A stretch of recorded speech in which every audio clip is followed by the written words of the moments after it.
Hello, everyone. Welcome to the Phillip Siddiq Show. We have with us writer-director Azazel Jacobs. He's here to talk about his new film called The Lovers, starring Debra Winger, Tracy Letts, Gillian, Melora Walters, Tyler Ross, and Jessica Sula. We're going to get to that Debra Winger story a little later. So, how are you, my friend? Welcome to the show. I'm doing well. Thank you for having me on. Good. Question: before we roll into the film, what was a spark that got you started into filmmaking? Some people can look at a film and think about the writing, the directing. What was it for you? Okay, to be honest, I thought I'd become a cartoonist. That was my original dream as a kid. I thought that um, that I read a lot of comic books, and that was something, and I especially liked certain, let's just say, Will Eisner, the comic books that almost felt like movies. My father's a filmmaker, so film was a very, very present situation in the house, and definitely the importance of film. But in terms of what I saw for myself, and maybe it was a half-baked idea, but I saw myself as a cartoonist ahead somehow. But ultimately, I didn't get into the film school that I wanted to. I'm into the art school that I wanted to, but wound up getting invited to the film program at SUNY Purchase.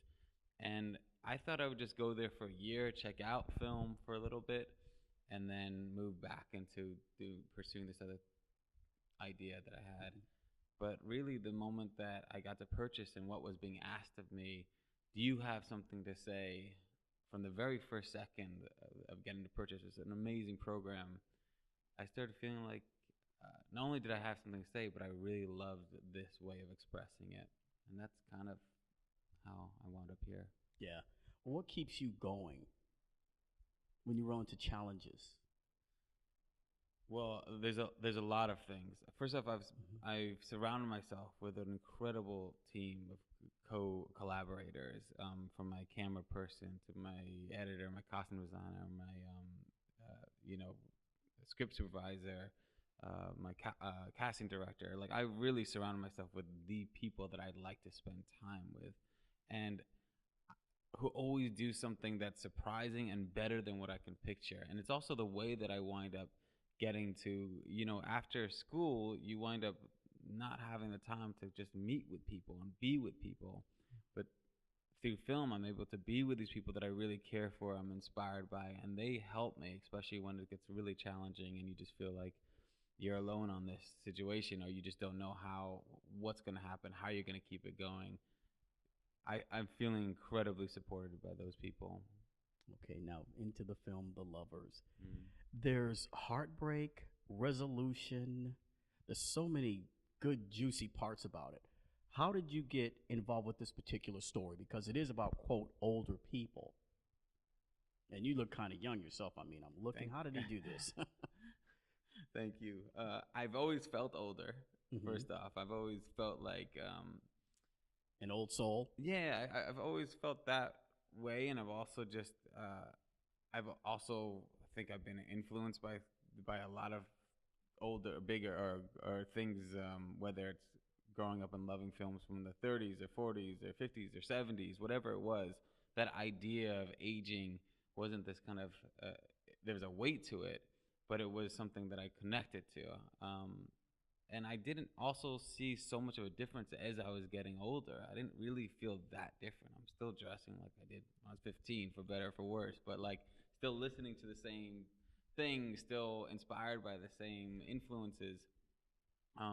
So it's not something that I saw in myself, and I thought that there was a way to reflect that, and especially in this story, that it felt like this was a story that, yeah, just as easily could have been done at 20 years old, but it could have had so much. It could hopefully have so much more weight if this kind of love story, this type of romance, is still happening when we get older. Okay, let's talk about the casting. I mean, because Debra Winger they're all marvelous, but her just brought back so many memories for me about her. So let's talk about the casting. I had this incredible situation where I made a film called Terry that came out in 2011. I was doing a screening in New York City, and I was doing a Q&A, and on the way out, I got stopped by this woman who introduced herself, and it was Debra Winger, and it she told me how much the film resonated with her, and obviously that meant a lot to me just to hear that. But then to also get this from Debra Winger meant like, even more so. And it was a very brief conversation, but there was something in the way that it was almost in between the lines, in between what she said, just the way that I felt like she was seeing me and the way that she was expressing how she saw the film, that stayed with me. It just the moment I walked away from that conversation, I felt like there was an aim, there was a goal, there was some intention there ahead, and then that was followed up about a month or two later from with a letter from her, a handwritten letter, just saying again how much she felt for the film and to keep her in mind for things ahead. And keep her in mind, I did. I put that letter above my desk, and everything that I sent her way, and just trying to find the right thing until I finally wrote something that she responded to. Now, writing, since you wrote and directed the film, how do you wear those two hats? Comfortably, I should say. Well, thank you. I don't always, I've collaborated with other writers. I worked on somebody else's, Patrick DeWitt. Terry was written by another writer named Patrick DeWitt. And I've been working on a show called Mozart in the Jungle, which is totally written. It's totally outside. I think that for me, the trick for writing, whether it's myself or somebody else, is that it's usually about strangers. It's about somebody outside of my life. And if I can find my way into those people, then I feel like it's a good testament that other people will as well. And that's what, this kind of loop of this story has been in my mind for a couple of years. But maybe because it stayed in my mind, and then suddenly I found myself in a place in a certain age where it was still there, and with the time and the motivation to write it, that's how the script happened. Now, in this film, there is a ton of nonverbal communication. Why was it important for you to keep that in? Again, it goes back to that first meeting with Debra and seeing what she was saying by the way she was looking at me. So I didn't know that Debra was going to say yes to the film when I was writing the script, but I do know that I wrote with those eyes in mind, with the hope of, whether it wound up being Debra or not, that whatever she gave me in that moment, that I could get in this film. And then when she said yes, this is a way for me to take advantage. And also, especially once Tracy came on, and I just saw when they were on set with each other, I could see them communicating in this way that spoke so much more than any dialogue that I felt like could have been written or said. Yeah. How about the shooting schedule and the location? She shot it very fast, but what I'm used to. We shot it over 23 days in Santa Clarita. 23 days is, wow, it's fast and especially for Debra, who's worked on much bigger films. For me, this is kind of what I've gotten. This is kind of what I've gotten used to, and it's not that I wouldn't like to have more time, but because of just kind of being in this with this type of time, it's a limitation I've just come to figure out. How can I use this, and especially with this type of story where things are so compact and there's so few locations, and that kind of lent us to, how could this take place in a town that's really controlled? How can I control a place that you feel that things are happening a few blocks away, and in reality they are? Because a lot of times when you're shooting in, let's just say, Los Angeles, you're just kind of constructing a fake city. Okay, around the corner, we're going to shoot that over there because we don't have the permit to shoot over here. In this town, I found people, yes, they knew about the industry and the industry affected them, but much more open than a lot of places. Just with you want to use the dance studio? Okay, we could do this in a way that we can afford. Now, the house that Debra and Tracy lived in, I think you said it was a veteran that you used their house? Yeah. Can you tell us the story of how you guys hooked up? Well, that came from the location scout. I was looking for a place, again, like at a very controlled, contained town, controlled area. I like this idea of a place that, first of all, I was looking for a town that felt comfortable. That was like, you move there for the right reasons when you have a child. There's a good school. It's a safe neighborhood. It's a big space. It's affordable. There's jobs that are maybe they're not most interesting, but they're stable. They'll be there tomorrow. And that's lucky, right? That's as high as most of us could ever aim for. uh, at the same time, I also was really interested in representing the fact that this is about people that are performing roles in their lives, that they're not being exactly who they are, which is something I relate to. And that idea of performance made me look for a home that almost felt like a set. And so I looked for places that all were constructed, and this area that we shot in, this whole area of homes, all came up the same year. But they're not cookie cutter homes. They have individual lives inside of them that have changed and affected them. And so when I went looking at places, this is while the inside of this home, the outside of the home looked similar to the other homes on that block, and you can kind of see that in the film. The particularities of the people that made this place had a warmth, and they had a warmth and that I really connected and I really responded to. And even though we wound up changing a lot of the set, like the quote unquote set, and changing the couches and the beds and the draperies, there was a spirit just from sometimes when you walk into these places and you meet a family and see like, oh, these are good people. Yeah, so true. Now, the score for the film is just, it's awe-inspiring. How did that come about? I'm gonna be very honest, which is like I had no idea what the score would be up until I was way into the edit. I didn't even know at all. Like, Really? yeah, this was something that I knew that I've been working with the same composer, Mandy Hoffman, for a long time, and I knew that we both were very desperate to go someplace else than we'd gone before, and we've been doing very minimal scores for a long time, and I felt like we both kind of were like, ooh, like maybe especially because we were working on a show that went 2 seasons, and it was kind of expected to stay in a certain type of place, at least the music wise. I think we both felt pretty confined.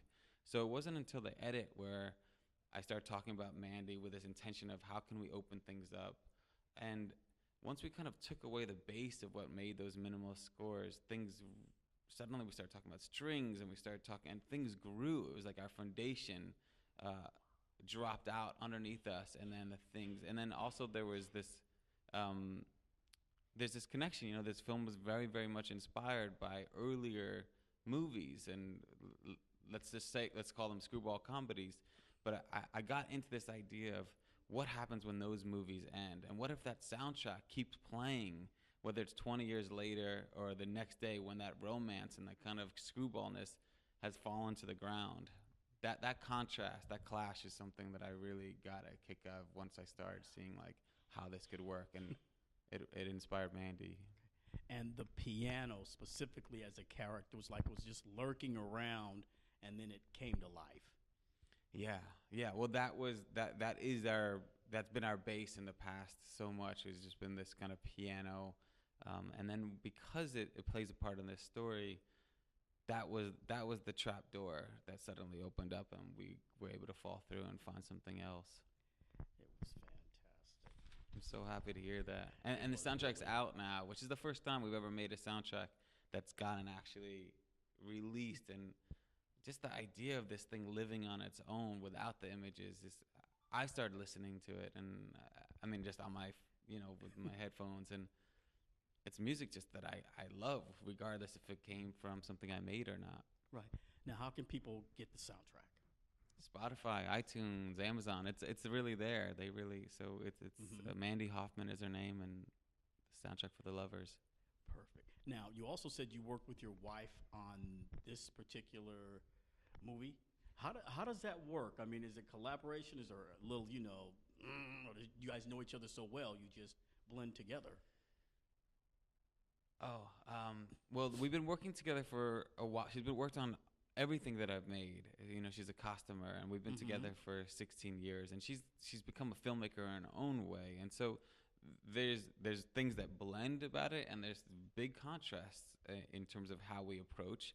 And sometimes out of that conversation of just the wrestling with what is this, where is this, how does this take place, and because she's the first person that I'm giving the script to, and she's telling me, this is interesting, that doesn't seem true, that's interesting, that I don't believe. She's telling me from the beginning what things to be because sometimes, I'm going to want to make things story-wise work, which are just not honest, and she can catch it a lot better than I can.